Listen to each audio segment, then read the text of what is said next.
नमस्कार, आप देख रहे हैं अपना हरियाणा सुबह सवेरे की खबरों के साथ मैं हूं आपके साथ कुसुम रावत। शुरुआत करेंगे सियासी हलचल से। जींद उपचुनाव में करारी हार के बाद इनेलो को एक और तगड़ा झटका लग सकता है, क्योंकि बसपा सुप्रीमो मायावती ने इनेलो से गठबंधन तोड़ने के संकेत दिए। इसके साथ ही चौटाला परिवार के झगड़े के बाद बसपा ने गठबंधन पर पुनर्विचार करने के भी संकेत दिए हैं। बहुजन समाजवादी पार्टी की तरफ से लखनऊ में लोकसभा चुनाव को लेकर मंथन बैठक की गई थी और हरियाणा के बसपा पदाधिकारियों की राय भी जानी गई थी। इसी राय के आधार पर अब गठबंधन पर पुनर्विचार करने के संकेत दिए गए हैं। यानी सीधे संकेत ये है कि चौटाला परिवार के टूटने के बाद गठबंधन भी टूटने की कगार पर है।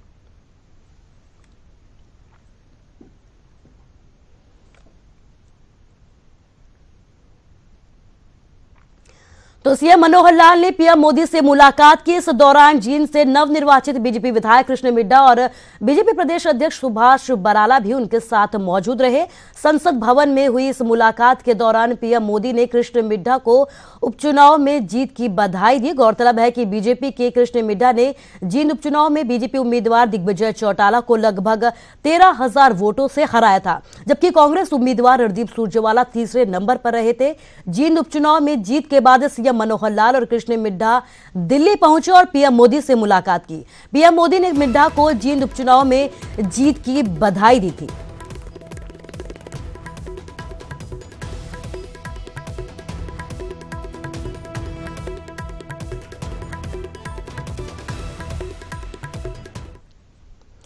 राजनीति में जीत के बहुत मायने हैं, लेकिन उससे भी ज्यादा मायने रखता है कि आपने किसको हराया है। बड़े चेहरे को हराने के बाद जीतने वाले का कद खुद ब खुद बढ़ जाता है। और आप भी देखिए राजनीति का ये पूरा दस्तूर।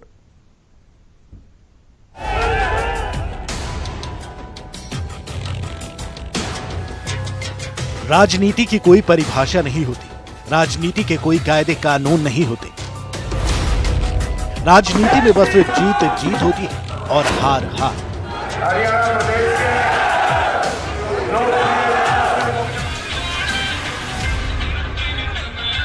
सियासत की गलियों में जीत के लिए हर जोर आजमाइश होती है। साम दाम दंड भेद का इस्तेमाल होता है। सियासी बिसात पर अपने मुफीद मोहरे फिट किए जाते हैं और हर तरफ होती है जीत की जिद। अगले चौथे और पांचवें राउंड में ही ये कंप्लीट कर लेंगे और हम जीत की ओर बढ़ेंगे। लड्डू हमें बनवाने की जरूरत नहीं है, लोग ही लड्डू बांटेंगे, उसका मजा अलग है। जीत एक वोट से हो या फिर 1 लाख से, जीत के मायने वही रहते हैं, ओहदा वही रहता है। लेकिन राजनीति के मैदान पर अगर आप किसी खास चेहरे को चारों खाने चित कर देते हैं तो जीत के मायने बदल जाते हैं। भारतीय जनता पार्टी के राष्ट्रीय अध्यक्ष श्रीमान अमित शाह जी का आशीर्वाद लेने के लिए यहाँ पर पहुँचे थे और राष्ट्रीय अध्यक्ष जी ने आशीर्वाद देते हुए उज्जवल भविष्य की कामना की है। देश के प्रधानमंत्री नरेंद्र मोदी से बीजेपी के नवनिर्वाचित विधायक कृष्ण मिड्ढा की ये मुलाकात यूं ही नहीं हुई है। दरअसल मिड्ढा पीएम तक इसलिए पहुंच पाए क्योंकि उन्होंने कांग्रेस के राष्ट्रीय अध्यक्ष राहुल गांधी के करीबी और कोर टीम के मेंबर पार्टी के दिग्गज चेहरे रणदीप सुरजेवाला को चारों खाने चित किया। इस चुनाव में कृष्ण मिड्ढा की जीत बेशक जेजेपी से हुई, लेकिन राजनीति के इम्तिहान में उन्हें वरीयता सुरजेवाला को हराने पर मिल रही है। और शायद यही वजह है कि जींद जीतने के अगले दिन ही हरियाणा बीजेपी का अमला कृष्ण मिड्ढा को लेकर पार्टी के राष्ट्रीय अध्यक्ष अमित शाह के पास पहुंचा था। भारतीय जनता पार्टी के राष्ट्रीय अध्यक्ष श्रीमान अमित शाह जी का आशीर्वाद लेने के लिए यहाँ पर पहुँचे थे और राष्ट्रीय अध्यक्ष जी ने आशीर्वाद देते हुए उज्जवल भविष्य की कामना की है और ये उम्मीद की है कि ये जींद के विकास में पार्टी और मुख्यमंत्री जी के साथ कदम से कदम मिलाकर के अपना पूर्ण योगदान देंगे। राष्ट्रीय अध्यक्ष जी ने पीठ भी थपथपाई और माननीय बराला साहब ने जो इस जींद की सीट को निकालने में अपना पूरा सहयोग किया, मैं सबका, पूरी पार्टी का, माननीय मुख्यमंत्री जी का, सबका पूरा रूप से और जींद की जनता का दिल से धन्यवाद करता हूं। और भारतीय जनता पार्टी के इसी सिस्टम में जुड़ता हुआ और आगे जींद की तरक्की और विकास की डगर को आगे तेज गति से बढ़ाने का काम करूंगा। खुद रणदीप सुरजेवाला अपनी हार का दर्द यही बताकर कम कर रहे हैं कि उन्हें हराकर कृष्ण मिड्ढा की पहुंच पीएम मोदी तक हो गई है। एक चुनाव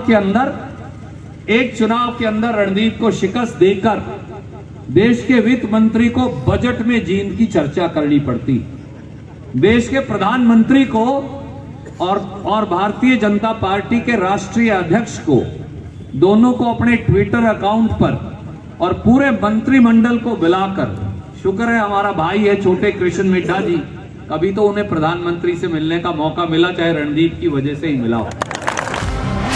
रणदीप सुरजेवाला तो कृष्ण मिड्ढा के कद बढ़ने का फैक्टर तो है ही, लेकिन कुछ और वजह भी है, जिसमें चुनाव से पहले बीजेपी में शामिल हुए कृष्ण मिड्ढा की जड़ें अब मजबूत हो चुकी हैं।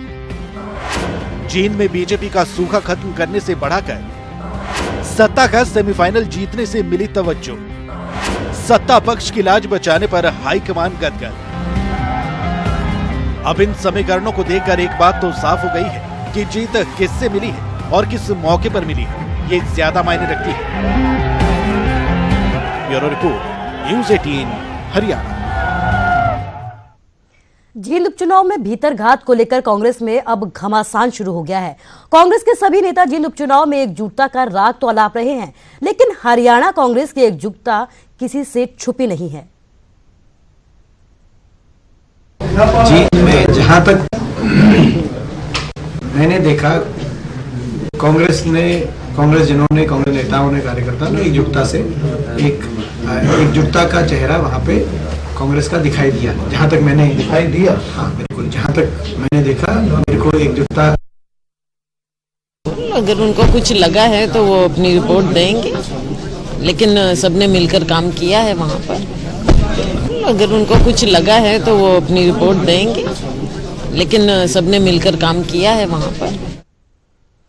तो जींद में जेजेपी नेता और इंसो के राष्ट्रीय अध्यक्ष दिग्विजय चौटाला ने कहा कि उपचुनाव के नतीजों से कार्यकर्ताओं में निराशा होने की जरूरत नहीं है, उनके हौसलों के साथ और कड़ी मेहनत करने की जरूरत है। जींद का एक वोट 1000 वोट के बराबर है और जींद की जनता को उनके प्यार और भरपूर समर्थन दिया है। इसके साथ ही उपचुनाव में बीजेपी रणदीप सुरजेवाला, विनोद आशी ने मिलकर चुनाव लड़ा था। उसके बावजूद भी जेजेपी कार्यकर्ताओं ने कड़ी मेहनत से लगभग 38,000 वोट हासिल किए थे।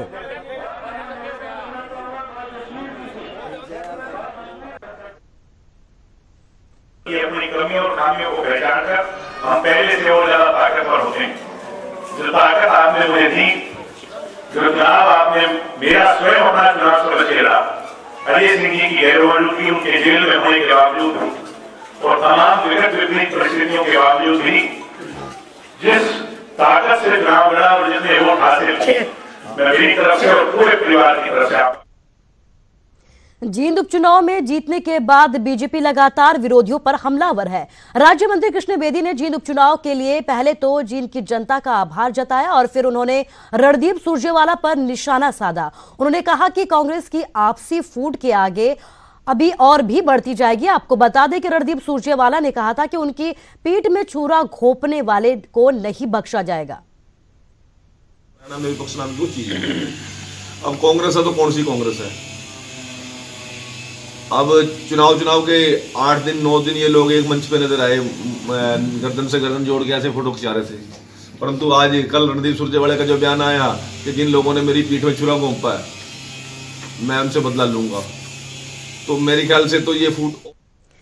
सिरसा डेरा के सच्चा सौदा में पुलिस ने फिर से छापेमारी की, लेकिन हाथ कुछ नहीं लगा।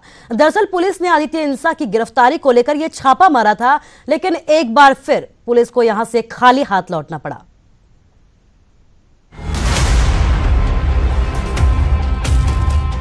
इस शख्स ने पिछले लगभग 1.5 साल से हरियाणा पुलिस की नाक में दम किया हुआ है।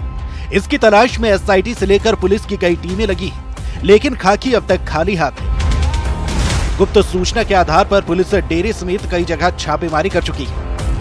पुलिस पूरे प्रयास कर रही है, समय इसके बारे में टीमें गठित की गई है उच्च अधिकारियों ने, एसटीएफ भी पूरा जोर लगा रही है और कई जगह इसमें दबी समय पर दी जा रही है। जो डेरे में जो डेरा का एडम स्टाफ है, शोभा इंसा, उससे पूछताछ की गई है और भी हमारी गुप्त सूचना भी इसके बारे में लगा रखी है। आदित्य इंसा के रिश्तेदारों से लेकर डेरे से जुड़े लोगों तक पर पुलिस की नजर है। कई बार डेरे में छापेमारी की जा चुकी है, लेकिन आदित्य इंसान का सुराग नहीं लग पाया है। आदित्य इंसान की गिरफ्तारी के लिए हमने 83 की कार्रवाई की गई है और पीओ भगोड़ा घोषित कर दिया गया है और इसको शीघ्र गिरफ्तार करने के लिए अलग अलग टीमें भी नियुक्त की गई है और समय समय पर डे बाई डे यहाँ रेड की जा रही है। जहाँ भी इसका कोई रिश्तेदारी का और पता लगता है वहाँ पूछताछ के लिए जाते हैं। आदित्य इंसान पंचकुला हिंसा के मामले में आरोपी है। आदित्य इंसान को मोस्ट वांटेड भगोड़ा घोषित किया जा चुका है। आदित्य इंसान पर 5 लाख रुपए का इनाम भी रखा गया है। एसआईटी और पुलिस की टीमें उसकी तलाश में जुटी हैं, लेकिन लगभग 1.5 साल बाद भी उसका सुराग नहीं लग पाया। इस पे इनाम भी 5 लाख रुपए पंचकुला जो मुकदमा है उसमें इनाम घोषित किया गया है और इसमें भी हमारे मुकदमे में भी इसके ऊपर सफिशिएंट इनाम दिया जाएगा। गुप्त सूचना कोई देंगे। पुलिस ने आदित्य इंसान की संपत्ति को अटैच करने की तैयारी भी कर ली है और इसके लिए डीएम से लिखित मांग की गई है। वैसे आदित्य इंसान की तलाश में सफल रही एसआईटी को हाई कोर्ट फटकार भी लगा चुकी है। कोर्ट ने कहा था कि क्या आदित्य इंसान शक्तिमान है जिसे पुलिस खोज नहीं पा रही। पुलिस जल्द गिरफ्तारी का दावा तो कर रही है, लेकिन अब तक उसके हाथ खाली है। सिरसा से नकुल जसूजा, न्यूज़ 18 हरियाणा। रोहतक में मॉडल स्कूल के एक छात्र ने स्कूल की बिल्डिंग से कूदकर जान देने की कोशिश की। छात्र ने यह कदम क्यों उठाया, इसका खुलासा तो नहीं हो पाया। आनन फानन में छात्र को निजी अस्पताल में भर्ती करवाया गया, जहां उसकी हालत फिलहाल स्थिर बताई जा रही है। और बच्चे जा रहे थे, वो कूदा है, क्या हुआ अभी नहीं पता। अभी तो इमीडिएटली फर्स्ट एड प्रोवाइड करने के लिए उसको लेके जाना था, तो लेके गए हैं। तो और बच्चा ठीक है, नॉर्मल है, बोल रहा है और उसके कहीं कोई स्कल इंजरी या उसका चेस्ट में। जींद की ज्ञानतारा कॉलोनी में 20 वर्षीय युवती ने फंदा लगाकर आत्महत्या कर ली। जानकारी के मुताबिक युवती जिला अदालत में पोक्सो एक्ट के तहत मामले में गवाही देकर लौटी थी, जिसके बाद उसने मौत को गले लगा दिया। परिजनों ने पुलिस में शिकायत दी है कि सचिन नाम का एक युवक लगातार उसे परेशान कर रहा था और उसी ने उसे आत्महत्या के लिए मजबूर किया है। वहीं सचिन वो युवक है जिसके खिलाफ युवती जिला कोर्ट में गवाही देकर लौटी थी। पुलिस ने परिजनों की शिकायत के आधार पर धारा 306 के तहत मामला दर्ज कर लिया है और जांच शुरू कर दी गई है। हॉस्पिटल से आज एक मैसेज प्राप्त हुआ था कि कोई लड़की मृत हालत में सिविल अस्पताल में दाखिल है, जिस पर हमारी सिटी पुलिस से एएसआई नरेंद्र कुमार आए थे सिविल हॉस्पिटल में। उन्होंने लड़की के पिता से का बयान अंकित किया था इस संबंध में और बयान अंकित करने के उपरांत 306 आईपीसी का इसमें मुकदमा दर्ज किया गया है। मुकदमा दर्ज करके सिरसा की ऑटो मार्केट में प्लॉट वितरण में हुए घोटाले के मामले में सिरसा कोर्ट ने फैसला सुनाया है। इस मामले में आरोपी नगर परिषद के तत्कालीन प्रशासक बीबी कौशिक, तत्कालीन कार्यकारी अधिकारी नेकी राम और लिपिक सतपाल को 3-3 साल की सजा सुनाई गई है। इसके साथ ही 17,000 रुपए का इनको जुर्माना भी लगाया गया। हालांकि सजा सुनाने के बाद आरोपियों को जमानत भी मिल गई है। अपने खास आदमियों को अलॉट कर दी थी, जिसपे इन पे करप्शन एक्ट और चीटिंग का मुकदमा दायर किया गया था। तो इसके खिलाफ 2 तारीख को गिल्टी होल्ड कर दिया गया था और आज जो है ये इनको 3-3 साल की पीसी एक्ट में तो इनको बरी कर दिया और चीटिंग में और फ्रॉड में इनको 3-3 साल की सजा की गई। तो उधर सोनीपत पुलिस ने हथियार के बल पर लूट करने वाले गिरोह के सरगना को गिरफ्तार किया है। आरोपी नितेश आर्मी में डाटा ऑपरेटर के पद पर कार्यरत था, लेकिन उसने गुनाह का रास्ता चुना। क्यों, देखते हैं।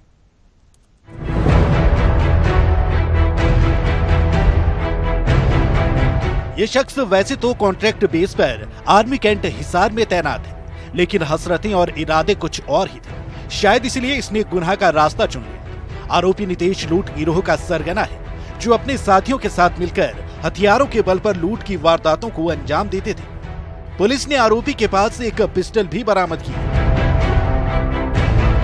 इसके साथी नीरू, नीरज और सचिन त्यार कला के, जो इन्होंने तीनों ने प्लानिंग करके और हथियारों सहित 5 जनवरी को गांव खेड़ी दिया से ठेके से लूट की है, और यहाँ की लूट करने के बाद उन्होंने गांव गोड़ में भी ठेके पे लूट की और वहाँ गोली भी मारी है।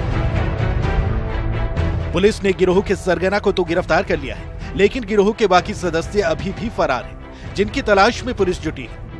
पुलिस को आरोपी से पूछताछ में कई वारदातों के खुलासे होने की उम्मीद है। सोनीपत से नितिन अंतिम, न्यूज़ 18 हरियाणा। रेवाड़ी के मनेठी गांव को आखिरकार एम्स की सौगात मिल गई। केंद्रीय वित्त मंत्री पीयूष गोयल ने संसद में बजट सत्र के दौरान हरियाणा को एम्स देने की घोषणा की तो प्रदेश में इसके श्रेय लेने की होड़ मच गई। बीजेपी का एक तबका इसका श्रेय मुख्यमंत्री को दे रहा है तो दूसरा तबका केंद्रीय मंत्री राव इंद्रजीत सिंह के प्रयासों का नतीजा बता रहा है।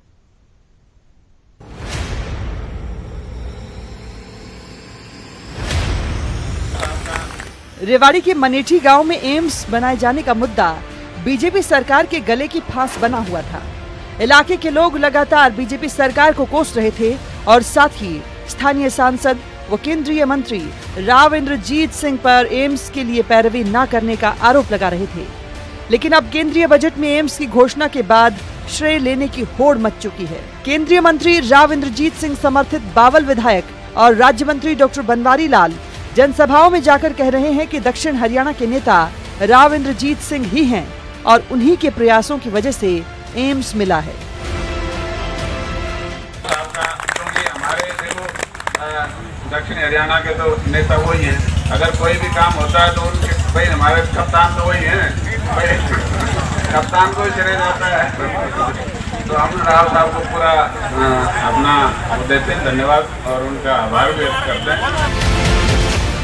उधर रेवाड़ी से विधायक रणधीर सिंह कापड़ीवास एम्स लाने का सारा श्रेय मुख्यमंत्री मनोहर लाल को दे रहे हैं। कापड़ीवास का कहना है कि दक्षिण हरियाणा के 11 विधायकों और जनता के सहयोग से एम्स मिला है।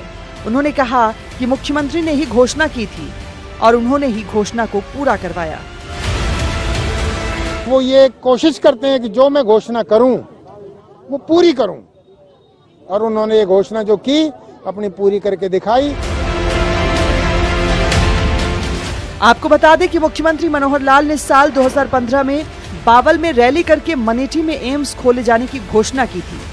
घोषणा पर काम नहीं हुआ तो इलाके के लोग 2 अक्टूबर 2018 से अनिश्चितकालीन धरने पर बैठ गए।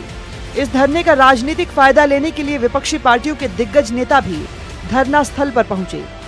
ऐसे में बीजेपी के लिए एम्स की घोषणा बेहद जरूरी हो गई थी और अब जब घोषणा हो गई है तो पार्टी के अंदर इसका श्रेय लेने की होड़ मच गई है। रेवाड़ी से पवन कुमार, न्यूज़ 18 हरियाणा। चुनावी मोड़ में आई हरियाणा सरकार ने पैरालंपिक खिलाड़ियों की नाराजगी को दूर करने की तैयारी शुरू कर दी है। रियो पैरालंपिक में रजत पदक विजेता और पद्मश्री दीपा मलिक को खेल विभाग में उप निदेशक पद पर नियुक्ति करने की तैयारी की जा रही है। पैरालंपिक में रजत पदक विजेता दीपा मलिक को अब नौकरी का इंतजार है और कुछ ही दिनों में इसकी घोषणा भी की जा सकती है। 2017 में रियो ओलंपिक और पैरालंपिक में मेडल विजेताओं के लिए हरियाणा सरकार ने नौकरी देने की घोषणा की थी। जो इनाम की राशि है पैरालंपिक खेलों की वो बाकायदा मुझे मिली है, बल्कि बहुत सम्मान के साथ हरियाणा दिवस के दिन प्रधानमंत्री के हाथों द्वारा मुझे दिलाई गई थी। इंतजार केवल हमारी सरकारी नौकरी का है, जो पॉलिसी के तहत पैरालंपिक पदक के लिए HCS की नौकरी हमें मिलनी थी। पॉलिसी बढ़िया ढंग से पास हो चुकी है। ज्वाइनिंग लेटर का हमें इंतजार है। हाल ही में दीपा मलिक के नेतृत्व में प्रदेश के पैरा खिलाड़ियों ने मुख्यमंत्री से मुलाकात कर क्लास 2 की नौकरी की मांग की थी, जिस पर मुख्यमंत्री मनोहर लाल ने आश्वासन दिया था। गोहाना पहुंची दीपा मलिक ने कहा कि पॉलिसी पास हो चुकी है, अब बस इंतजार है तो ज्वाइनिंग लेटर का।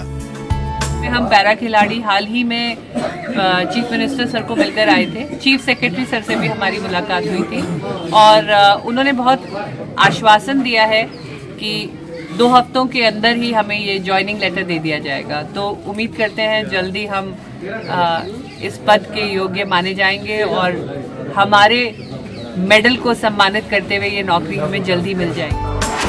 काबिले गौर है कि दीपा मलिक ने 2017 रियो पैरालंपिक में रजत पदक जीता था, जिसके बाद सरकार की ओर से उन्हें इनामी राशि दी गई थी। दीपा मलिक चुनाव आयोग की ब्रांड एम्बेसडर और एथलीट काउंसिल की हेड भी है और अब उन्हें उम्मीद है कि सरकार उन्हें दिए गए वक्त में नौकरी देगी। गोहाना से सुनील जिंदल, न्यूज़ 18 हरियाणा। अब अंबाला स्टेशन आधुनिक होने जा रहा है। स्टेशन के सौंदर्यीकरण को लेकर कई योजनाएं शुरू की जा रही हैं।